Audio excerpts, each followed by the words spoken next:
Sino ba talaga ang naging mas popular sa mga anak ni Manny Pacquiao? Tanong na ito ang sumikat sa social media matapos makita ng publiko kung paano nag-iba ang takbo ng buhay ng magkapatid na sina Eman at Jimuel Pacquiao. Dalawang anak ng pinakadakilang boksingero ng Pilipinas, pareho silang lumaki sa lilim ng katanyagan ng kanilang ama. Pero iba ang naging daan nila. Isa ay naging paboritong mukha ng media, ang isa naman ay tahimik na dumaan sa likod. Pero habang tumatagal, biglang nag-iba ang ihip ng hangin. Yung batang akala ng lahat ay mananatiling nasa anino, siya pa ang naging pinakamaliwanag na bituin.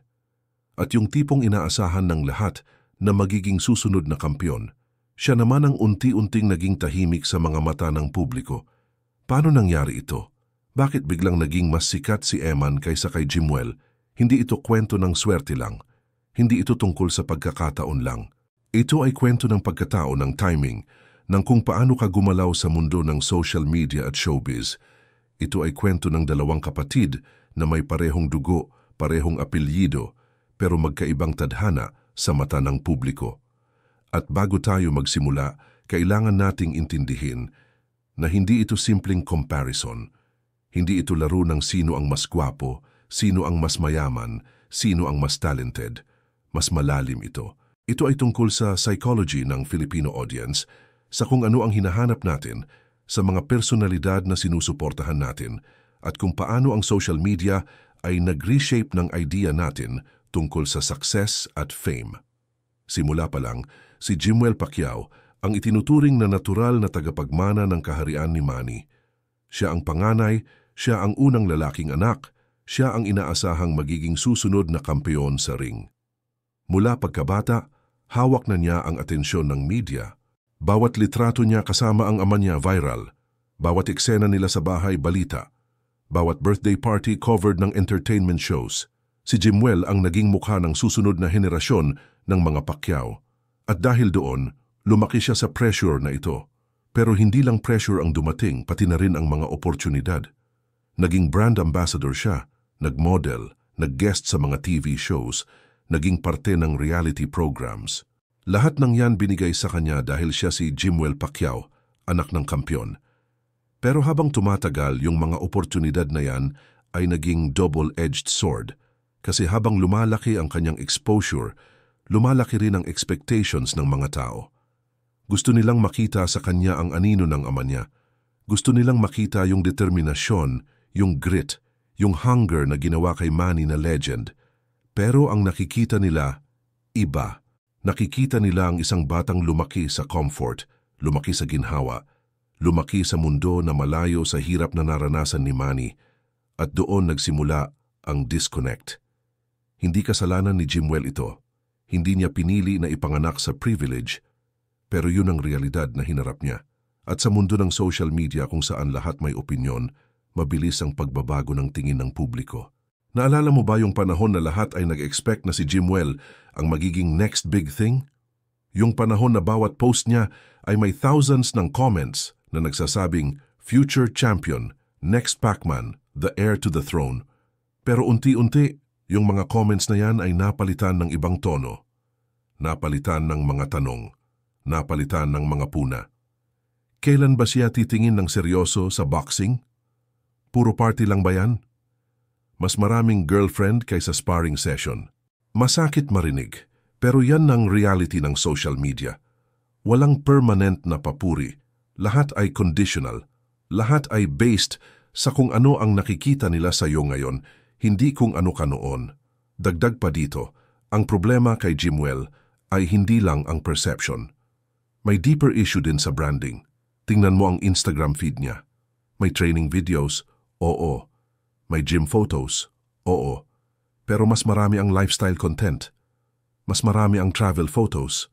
Mas marami ang luxury items. Mas marami ang party scenes. At yung mix na yan hindi aligned sa narrative na gusto ng Filipino people para sa isang anak ng boxing legend. Kasi ang Filipino audience, lalo na yung mga fans ni Manny Pacquiao, gusto nila ng underdog story. Gusto nila ng rags to riches. Gusto nila ng taong galing sa hirap, nag-work hard, nag-sacrifice at umabot sa tuktok. Si Manny ang perfect example ng narrative na yan. Kaya gusto nilang makita yung parehong narrative sa mga anak niya. Pero si Jimwell, kahit gaano pa siya mag-training, yung public image niya ay hindi yan. Yung public image niya ay riches staying riches. Yung public image niya ay privileged kid living the good life. At kahit totoo na nag-training siya, kahit totoo na may dedication siya, yung perception ay mas malakas kaysa reality. At sa mundo ng social media, perception is everything. Isa pang factor na nakaapekto, yung mga taong nakapaligid kay Jimwell. Tingnan mo ang mga kaibigan niya sa social media. Puro celebrity kids din, puro influencers, puro mga taong lumaki sa privilege, walang masama doon. Pero yung association na yan ay nagre-reinforce ng image na hindi siya relatable sa average na Pinoy. Kasi ang average na Pinoy, hindi nila kaya ang lifestyle na yan. Hindi nila afford ang mga travel destinations na yan. Hindi nila kayang mag-party sa mga clubs na yan. Kaya nag-create ng gap. Kaya nag-create ng distance. At yung distance na yan, mahirap bawiin. Samantala, si Eman Pacquiao ay lumaki sa ibang sitwasyon. Hindi siya ang panganay, hindi siya ang inaasahang tagapagmana, at matagal na panahon, hindi siya kilala ng publiko bilang anak ni Manny. Lumaki siya sa probinsya, malayo sa kameras, malayo sa presscon, malayo sa red carpet. Ang tanging alam ng mga tao noon may anak si Manny na hindi parte ng opisyal na pamilya. May anak na hindi nakakasama sa mga public appearances. May anak na parang hindi umiiral sa mata ng entertainment industry. Pero nang lumabas sa KMJS ang kwento ni Eman, biglang nagbago ang lahat. Nakita ng publiko ang isang batang simple, tahimik, walang arte. Nakita nila ang isang anak na hindi humihingi ng atensyon, hindi namimilit ng kilalanin, pero may dignidad na hindi mo maikakaila. Yung unang pagkakataon na nagkita sina Manny at Eman sa harap ng kamera, nanginig ang mga puso ng millions na nanonood. Hindi dahil scripted, kundi dahil totoo. Ramdam mo sa bawat kilos, sa bawat tingin, sa bawat ngiti na may taong nagmamahal kahit matagal na naghihintay. At doon nagsimula ang simpatya ng publiko kay Eman. Doon nagsimula ang pagmamahal na hindi niya hinanap, pero dumating sa kanya ng natural. Pero ang hindi alam ng marami, ang journey ni Eman patungo sa point na yan ay hindi madali. Matagal niyang pinangarap na makilala bilang anak ni Manny. Matagal niyang hinintay yung araw na yan. Araw-araw, nakikita niya sa TV ang ama niya. Nakikita niya kung paano hinahangaan ng buong mundo. Nakikita niya kung paano proud ang mga Pilipino sa kanya. Pero siya, hindi parte ng picture na yan. Siya, nasa labas lang. Siya, nanonood lang. At yung pain na yan, hindi mo maitatago. Yung longing na yan, hindi mo mapipigilan. Kaya nang dumating ang pagkakataon na finally makilala, hindi siya nag-demand ng kahit ano. Hindi siya nag-e-expect ng mansion. Hindi siya nag-e-expect ng luxury. Ang gusto lang niya, yung presence ng ama niya. Ang gusto lang niya, yung recognition na anak siya. At yung simplicity ng desires niya, yan ang tumama sa puso ng mga Pilipino. Pagkatapos ng emotional reunion, hindi naman biglang naging celebrity si Eman. Hindi siya nag-start ng sariling YouTube channel agad. Hindi siya nag-endorse ng mga produkto. Hindi siya naging regular guest sa TV. Pero ang ginawa niya, nagpatuloy siya sa normal na buhay. Nag-training siya sa boxing. Nag-post ng konting pictures sa social media. Nakipag-bonding sa pamilya. Walang ingay, walang gulo, walang drama. Pero yun mismo ang naging dahilan kung bakit unti-unti siyang naging mas popular. Kasi sa panahon na puno ng scripted reality at planned content, ang authenticity ay nagiging rare at si Eman, authenticity ang pinakamalakas niyang card. Bawat post niya, parang glimpse lang sa buhay niya. Walang filter, walang pretensions. Yung tipong nakikita mo siya sa training, pawis na pawis, walang makeup artist, walang lighting crew. Yung tipong nakikita mo siya kasama ang mga kaibigan, tumatawa lang, walang script.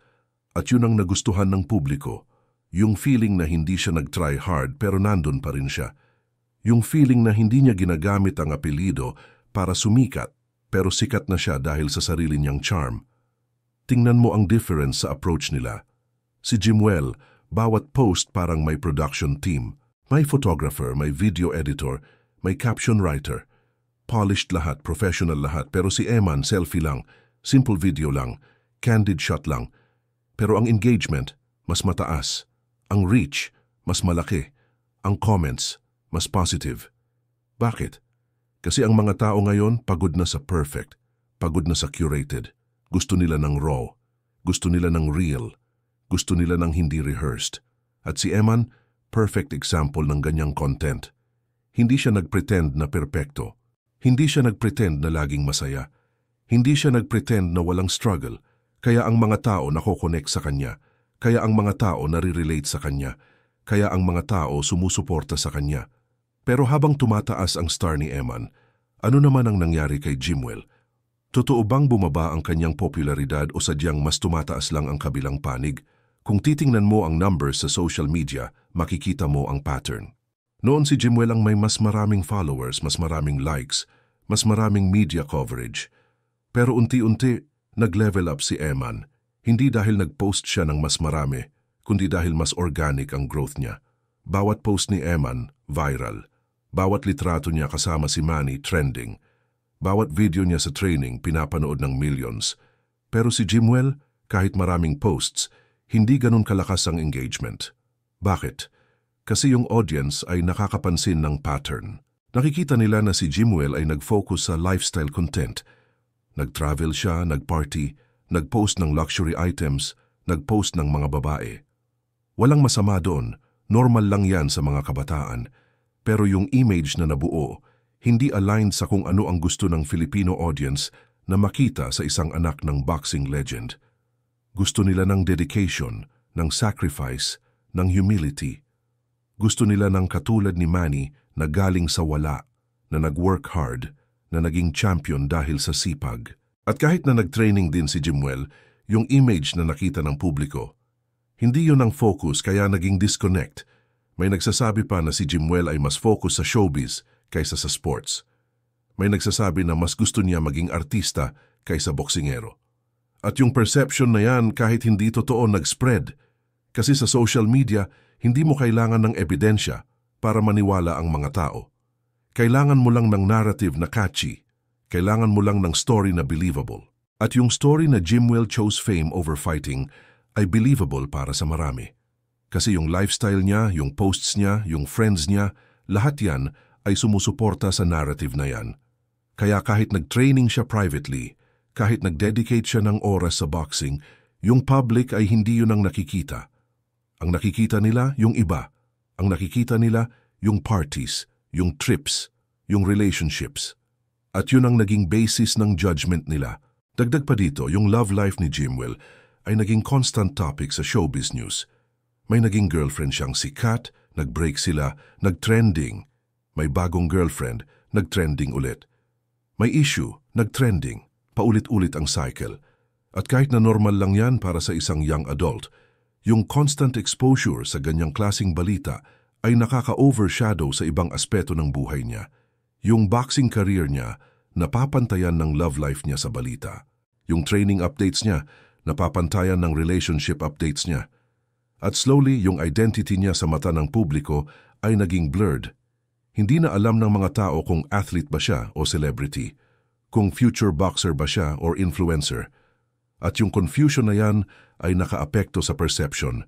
Naalala mo ba yung controversy niya with a certain celebrity? Yung time na nag-viral ang photos nila together? Yung time na millions ang nag-comment, millions ang nag-share, millions ang nag-react? Oo nga, nag-viral. Oo nga, nag-trending. Pero yung type ng attention na nakuha niya, hindi yung tipo ng attention na beneficial para sa long-term career sa boxing. Yung type ng attention na yan, showbiz attention. Yung type ng attention na yan, temporary. Yung type ng attention na yan, madaling makalimutan. Kasi pag lumipas ang issue, pag lumipas ang controversy, ano ang matitira? Ano ang lasting impression? Ano ang legacy? Yun ang problema pag naging focus mo ang virality instead of substance. Yun ang problema pag gusto mo ng instant fame instead of gradual respect. Yun ang problema pag priority mo ang trending instead of training. Samantala, si Eman, walang ganyang gulo. Walang love life scandals, walang public breakups, walang controversies. Ang alam lang ng publiko, simple siyang tao, maayos ang ugali, mabuting anak. At sa Filipino culture, yan ang mga bagay na pinahahalagahan, Lalo na sa pamilyang tulad ng Pacquiao na deeply Catholic at conservative, yung image na malinis ay very important. At si Eman, naturally, ganyan ang image niya. Hindi niya kailangan mag-effort para magmukhang mabuting tao kasi yun talaga siya. Tingnan mo ang mga interview niya. Simple lang ang sagot, walang paligoy-ligoy. Tinatanong tungkol sa ama, sinasagot niya ng may respeto. Tinatanong tungkol sa boxing, sinasagot niya ng may passion. Tinatanong tungkol sa future, sinasagot niya ng may humility. Walang yabang, walang paandar, walang pakul. Ganyan lang talaga siya. At yung authenticity na yan ang nakita ng publiko. Yan ang nagustuhan nila. Yan ang naging dahilan kung bakit unti-unti mas naging malapit sila sa kanya kaysa kay Jimwell. Kasi sa panahon ng fake news, fake personalities, fake everything, ang real ay naging commodity, ang real ay naging rare, ang real ay naging valuable. At si Eman, real siya. Hindi siya nagpretend na humble, humble talaga siya. Hindi siya nagpretend na simple talaga siya. Hindi siya nagpretend na respectful, respectful talaga siya. At yung difference na yan, ramdam ng mga tao. Kaya yung trust na binibigay nila, mas malalim. Kaya yung support na binibigay nila, mas solid. Kaya yung loyalty na binibigay nila, mas matagal. Dumating ang point na mas madalas nang makita si Eman kasama si Manny sa mga importante events. Sa mga charity programs, nandoon si Eman.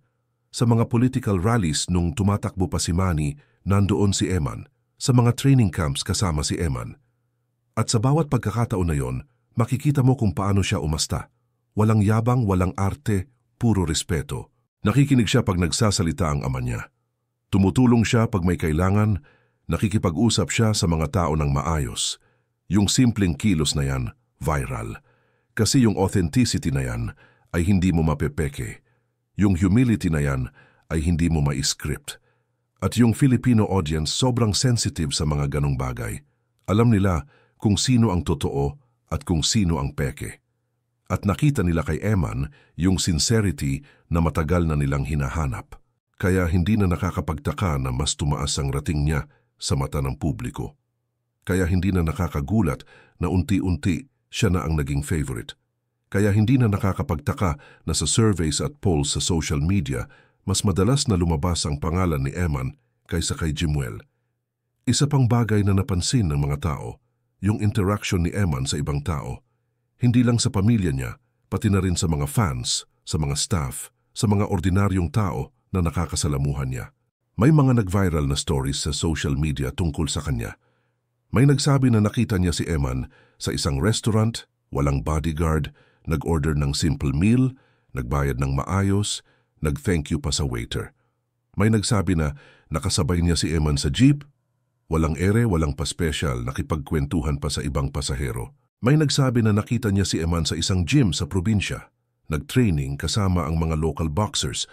Walang inarte, walang privilege treatment, equal ang trato sa lahat.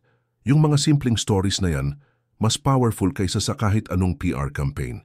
Kasi yun ay galing sa mga ordinaryong tao. Yun ay hindi bayad. Yun ay hindi scripted. Yun ay totoo. At yung totoo, yan ang nag-spread ng mabilis. Yan ang nag-create ng genuine na connection. Yan ang nag-build ng lasting na support. Pero hindi ibig sabihin na tapos na ang kwento ni Jimwell. Hindi rin ibig sabihin na wala na siyang pagkakataon. Kasi sa totoo lang, ang buhay ay hindi isang fixed race. Pwede pang mag-comeback, pwede pang mag-reinvent, pwede pang mag-adjust.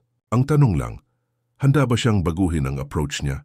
Handa ba siyang mag-focus sa boxing na seryoso? Handa ba siyang iwanan ng lifestyle content at magpakita ng mas maraming training videos, sparring sessions at behind the scenes sa gym? Handa ba siyang kontrolin ang public image niya at mag-align sa expectations ng audience? Kung oo, pwede pa siyang bumalik sa taas. Pero kung hindi, malamang na mananatili lang siya sa current level habang si Eman ay patuloy na aakyat. Ganyan kasimple ang formula. Ang Filipino audience ay forgiving pero gusto nila ng effort, gusto nila ng growth, gusto nila ng character development. At kung sino man sa dalawang magkapatid ang magpapakita ng development na yan, siya ang mananatiling nasa itaas. May nagsasabi na unfair ang comparison. May nagsasabi na dapat hayaan lang silang dalawa na maging sarili nila. May nagsasabi na dapat hindi natin sila ipit sa isa't isa. At tama naman yun. Pero sa practical reality ng social media world, hindi mo maiiwasan ng comparisons, hindi mo maiiwasan ng rankings, hindi mo maiiwasan ng versus culture, kasi yan ang nature ng platform, yan ang algorithm, yan ang engagement strategy, yan ang ginagamit ng content creators para mag-generate ng views, ng clicks, ng shares. Kaya kahit ayaw ng pamilya Pacquiao, kahit ayaw ni na Jimwell at Eman, nandyan pa rin ang narrative na yan, nandyan pa rin ang debate na yan, nandyan pa rin ang comparison na yan. At ang tanging paraan para mawala yon ay kung pareho silang mag-succeed sa sarili nilang field. Kung pareho silang mag-prove na hindi sila competition kundi teammates. Kung pareho silang mag-show na pwede nilang pareho maging successful nang hindi kailangang tapakan ng isa't isa. Ngayon ang tanong na nag-uumikot sa isipan ng marami, sino ba talaga ang mas deserving ng support? Sino ang mas dapat bigyan ng atensyon? May nagsasabi, si Jimwell dahil siya ang panganay, siya ang legit na anak mula simula, siya ang dapat na herdero. May nagsasabi naman si Eman dahil siya ang mas humble, mas authentic, mas relatable. Pero sa totoo lang, hindi naman dapat competition ito. Magkapatid sila, dapat magtulungan. Pero sa mundo ng social media, lahat ay ginagawang competition, lahat ay ginagawang versus, lahat ay ginagawang battle. At kahit ayaw nila, napilitan silang mapabilang sa ganong narrative. Ang nakakalungkot, hindi naman sila mismo ang nag-create ng tension. Yung publiko ang gumagawa. Yung fans ang nag-compare. Yung netizens ang nag-side. At kahit hindi nila gusto, affected sila. Kasi sa bawat post, may mga comments na, mas magaling si Eman, mas sikat si Jimwell, si Eman ang totoo, si Jimwell ang tamad. Puro ganyan. Puro comparisons. Puro judgments. At yung pressure na yan, hindi mo maiiwasan. Tingnan mo ang comment sections ng posts nila. Pag nag-post si Jimwell, may mga taong nagko-comment ng, sana maging katulad mo si Eman. Tignan mo kapatid mo, mas humble. Dapat tularan mo yung approach ni Eman. Pag nag-post naman si Eman, may mga taong nagko-comment ng, mas maganda pa to kaysa kay Jimwell. Ito yung tunay na Pacquiao. Sana ikaw na lang ang naging panganay. Masakit basahin yan kung ikaw si Jimwell. Masakit din yan kung ikaw si Eman. Kasi ang pressure na yan sobra. Ang expectations na yan unfair. Ang comparisons na yan toxic. Pero yan ang reality ng social media. Yan ang consequence ng fame. Yan ang price ng being a public figure. At sa kabila ng lahat ng yan, may psychological aspect pa na dapat nating pag-usapan. Bakit ba ang Filipino audience ay ganito mag-react sa dalawang magkapatid na ito? Ano ang deeper meaning ng support natin kay Eman at ng disappointment natin kay Jimwell? Sa totoo lang, hindi lang ito tungkol sa kanila. Ito rin ay tungkol sa atin, sa mga dreams natin, sa mga expectations natin, sa mga values natin. Kasi si Manny Pacquiao, siya ang embodiment ng Filipino dream. Galing siya sa pinakamahirap na sitwasyon, pero umabot sa pinakamataas na posisyon. Galing siya sa pagbebenta ng tinapay sa kalye, pero naging pound-for-pound king. Galing siya sa patulog sa kariton, pero nakabili ng mansions. Yan ang story na minahal ng buong bansa. Yan ang story na naging inspiration ng millions. Yan ang story na ginawang symbol ng hope. Kaya nang lumaki ang mga anak niya, gusto nating makita sa kanila ang parehong values. Gusto nating makita yung hunger, yung determination, yung humility na nagpagawa kay Manny na legend. At kay Eman, nakikita natin yon. Kay Eman, nafe-feel natin yung connection sa roots. Kay Eman, nare-relate natin ang sarili natin. Pero kay Jimwell, hindi. Kay Jimwell, nakikita natin ang privileged life na hindi natin kayang i-relate. Kay Jimwell, nakikita natin ang disconnection sa struggle na parte ng collective Filipino experience. At yun ang dahilan kung bakit mas malaki ang support kay Eman. Hindi dahil mas gwapo siya, hindi dahil mas talented siya, kundi dahil mas nakikita natin ang sarili natin sa kanya. Pero sa kabila ng lahat ng ingay, may isang bagay na sigurado. Ang parehong sina Eman at Jimwell ay may potensyal, pareho silang may talent, pareho silang may oportunidad, pareho silang may pangalan na pwedeng gamitin para sa mabuti. Ang tanong lang, paano nila gagamitin yung advantages na yan? Paano nila iti-translate yung fame na yan into something meaningful? Paano nila papakitaan ang mundo na hindi lang sila mga anak ni Manny Pacquiao, kundi sarili nilang tao na may sariling achievements. Si Eman mukhang alam na niya ang sagot. Tahimik siyang gumagawa ng hakbang, tahimik siyang nag-improve, tahimik siyang kumikita ng respeto.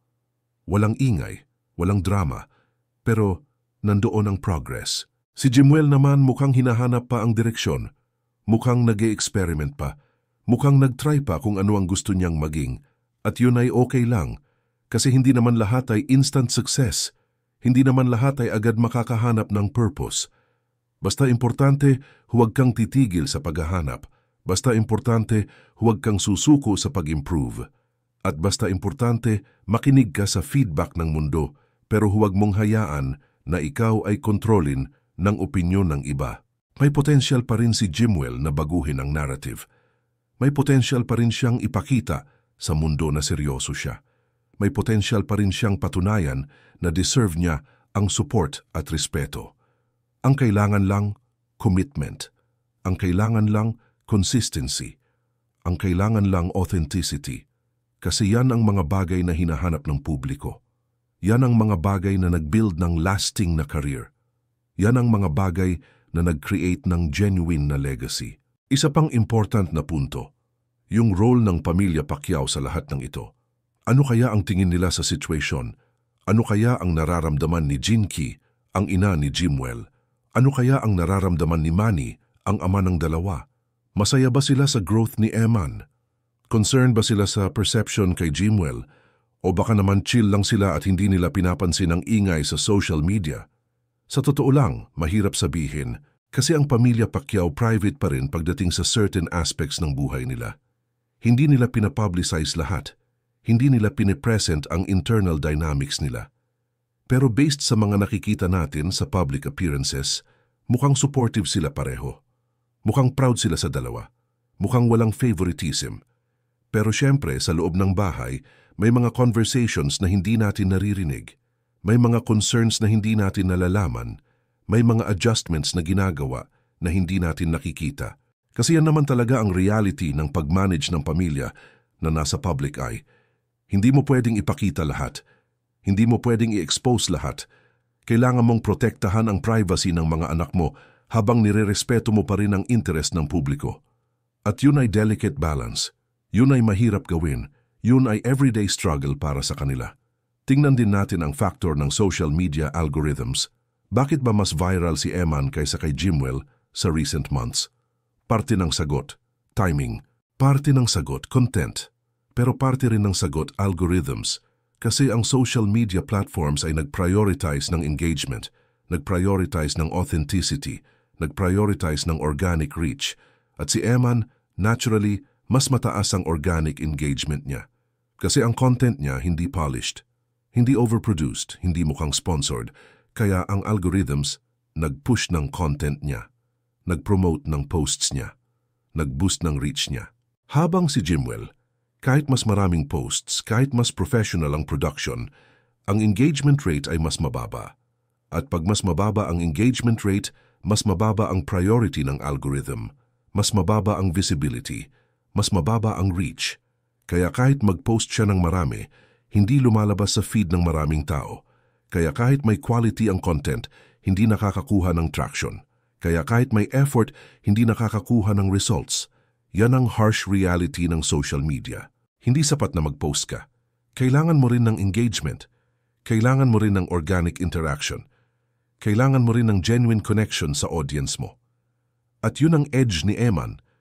Yun ang advantage niya na hindi nabibili. Yun ang power niya na hindi ma-manufacture. May isa pang factor na hindi madalas pag-usapan pero sobrang importante, yung narrative ng redemption. Kasi si Eman may backstory ng struggle, may history ng rejection, may chapters ng loneliness. At yung type ng story na yan, yan ang type na minamahal ng Filipino audience. Kasi tayong mga Pilipino, mahilig tayo sa underdog stories. Mahilig tayo sa mga taong nag-overcome ng adversity. Mahilig tayo sa mga taong nag-rise from nothing. At si Eman, perfect fit sa narrative na yan. Galing siya sa sitwasyon na hindi maganda. Hindi siya agad tinanggap. Hindi siya agad kinikilala. Pero nag-fight siya. Nag-wait siya. Nag-prove siya. At ngayon, nandito na siya. At yung journey na yan, Yan ang naging inspiration ng marami. Yan ang naging reason kung bakit sobrang invested ang publiko sa success niya. Kasi parang success niya, success din nila. Parang pag nag-succeed si Eman, nag-succeed din yung narrative na kahit mahirap ang simula, pwede ka pa ring umabot sa taas. Habang si Jimwell walang ganong narrative, walang struggle story, walang redemption arc, lumaki siya sa privilege from the start, kaya walang drama, walang tension, walang emotional investment mula sa publiko. At yun ang difference maker. Yun ang reason kung bakit mas engaged ang tao kay Eman, hindi dahil mas talented siya, kundi dahil mas compelling ang story niya. Pag-usapan din natin ang factor ng consistency. Tignan mo ang social media presence ni Eman. Hindi siya nag-post araw-araw. Hindi siya nag-flood ng content. Pero pag nag-post siya, may substance, may meaning, may impact. Consistent ang message niya. Consistent ang values niya. Consistent ang personality niya. Nakikita mo sa kanya yung same person sa lahat ng posts. Walang pagbabago ng persona. Walang pagbabago ng character. Walang pagbabago ng approach. Kaya ang tao nagtitiwala. Kaya ang tao nako-connect. Kaya ang tao sumusuporta. Habang si Jimwell, may times na parang iba-iba ang persona niya. May times na serious boxer siya. May times na party boy siya. May times na romantic boyfriend siya. May times na fitness influencer siya. Walang masama sa pagkakaroon ng multiple sides. Normal lang yan sa isang tao. Pero sa social media, ang inconsistency ay nagiging problem kasi hindi alam ng audience kung sino ka talaga. Hindi nila alam kung ano ang real personality mo. Hindi nila alam kung paano ka i-categorize. At yung confusion na yan nakakaapekto sa engagement, nakakaapekto sa loyalty, nakakaapekto sa support. Kasi ang tao, gusto nila ng clarity, gusto nila ng consistency, gusto nila ng predictability sa sense na alam nila kung ano ang i-expect sa'yo. At sa usaping boxing mismo, may significant difference din. Si Eman, kahit mas bata, mas consistent ang training niya based sa mga naririnig natin. Mas focused, mas serious. Hindi naman ibig sabihin na si Jimwell ay hindi nag-training, pero yung perception iba. Kasi yung social media presence ni Jimwell ay hindi nag-highlight ng boxing journey niya as much. Yung feed niya hindi centered sa boxing. Kaya ang impression ng tao hindi boxing ang priority niya. Habang si Eman, kahit kaunti lang ang posts, pag nag-post siya ng boxing-related content, ramdam mo ang passion, ramdam mo ang dedication, ramdam mo ang seriousness. At yun ang nag-resonate sa fans ni Manny. Yun ang nag-connect sa legacy ng Pacquiao name kasi ang Pacquiao name hindi yan naging successful dahil sa showbiz. Hindi yan naging legendary dahil sa social media. Yan naging world-renowned dahil sa boxing. Dahil sa grit sa ring. Dahil sa sacrifices sa training. Dahil sa victories sa laban. Kaya ang fans gusto nilang makita yung same dedication sa next generation. At sa ngayon, si Eman ang mas nag-show ng dedication na yan. May nagsasabi rin na factor ang age. Na si Eman mas bata kaya mas fresh pa ang appeal. Kaya mas exciting pa ang potential. Habang si Jimwell mas matanda na. Kaya mas pressure na mag-deliver. Mas pressure na mag-prove. Mas pressure na mag-succeed. At yung pressure na yan nakaka-paralyze sometimes. Nakakabigat. Nakakapagod. Kaya baka yan din ang reason kung bakit parang mas cautious si Jimwell sa mga moves niya. Parang mas calculated, parang mas hesitant. Habang si Eman, walang mawawala, walang pressure, walang expectations nun. Kaya mas free siya, mas natural, mas spontaneous. At yung spontaneity na yan, yan ang nakaka-attract sa audience. Pero ngayon na sikat na si Eman, ngayon na mataas na ang expectations, makikita natin kung ma-maintain niya ang authenticity na yan. Makikita natin kung kakayanin niya ang pressure. Makikita natin kung matitibay ang foundation ng popularity niya.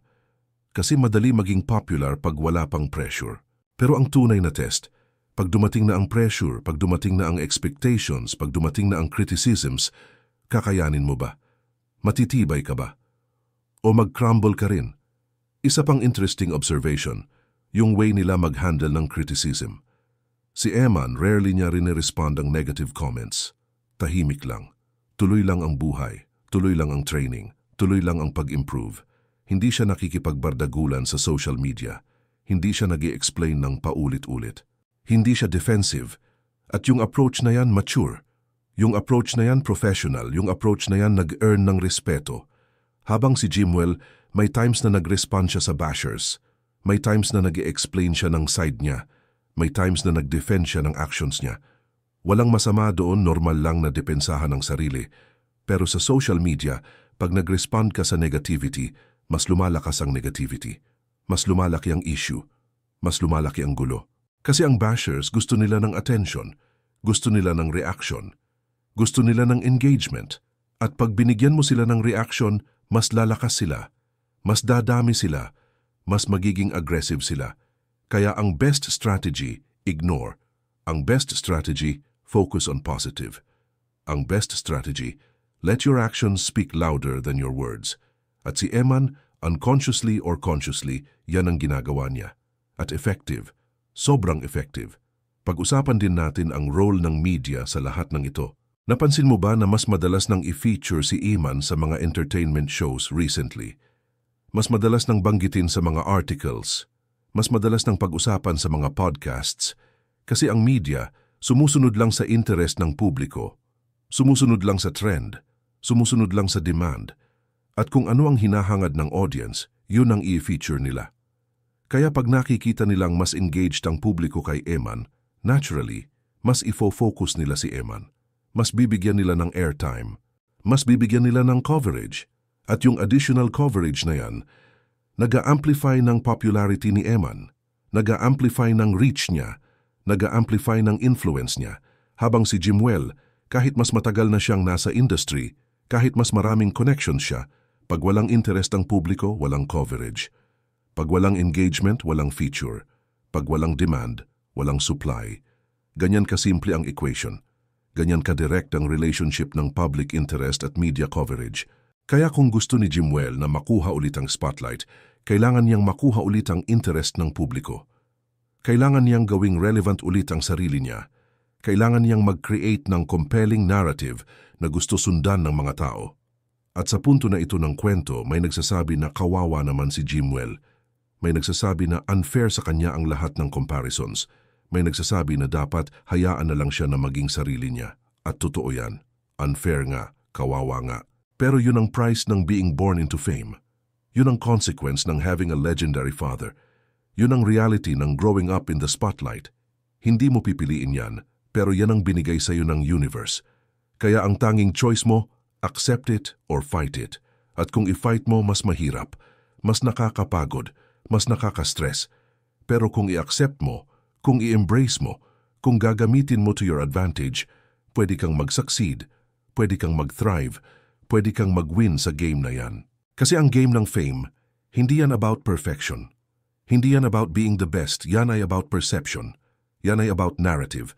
Yan ay about kung paano ka mag-manage ng image mo, ng brand mo, ng story mo.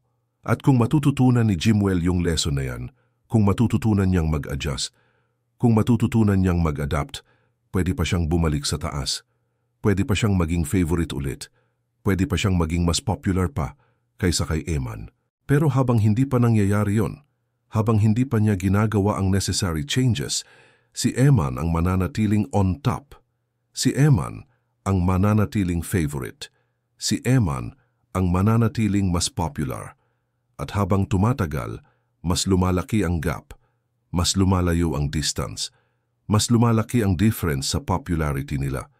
Kasi ang momentum kay Eman, ang narrative kay Eman, ang sympathy kay Eman. Lahat ng factors na kailangan para maging popular kay Eman.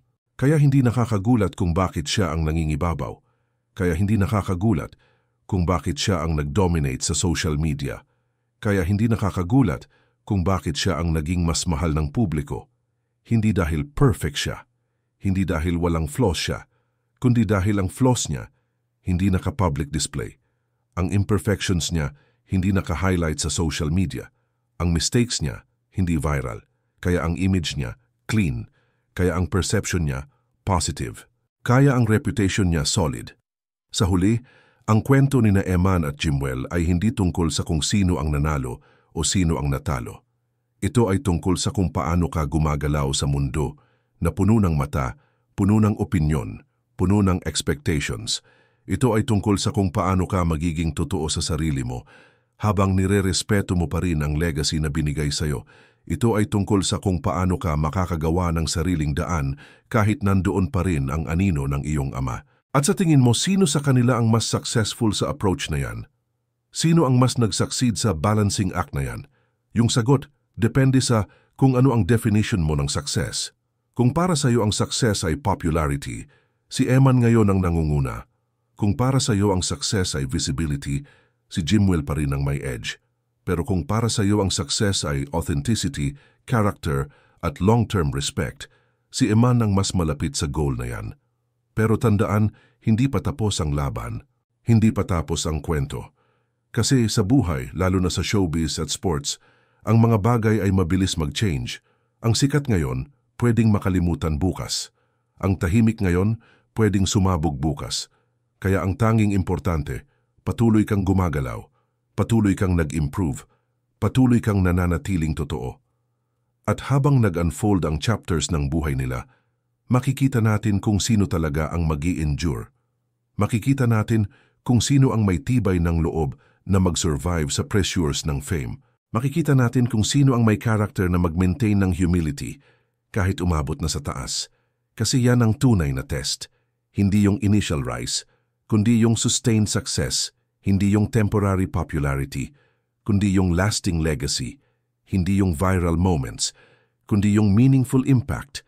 At kung sino man sa dalawa ang mag-focus sa long-term kaysa short-term, sa substance kaysa virality, sa character kaysa clout, siya ang tunay na mananalo sa huli. Siya ang mananatiling respected. Siya ang mananatiling loved. Siya ang mananatiling relevant kahit lumipas ang decades. Kasi ang fame ay temporary, ang popularity ay fleeting, pero ang legacy, yan ang eternal. Yan ang nag-i-endure. Yan ang nananatili sa memorya ng mga tao.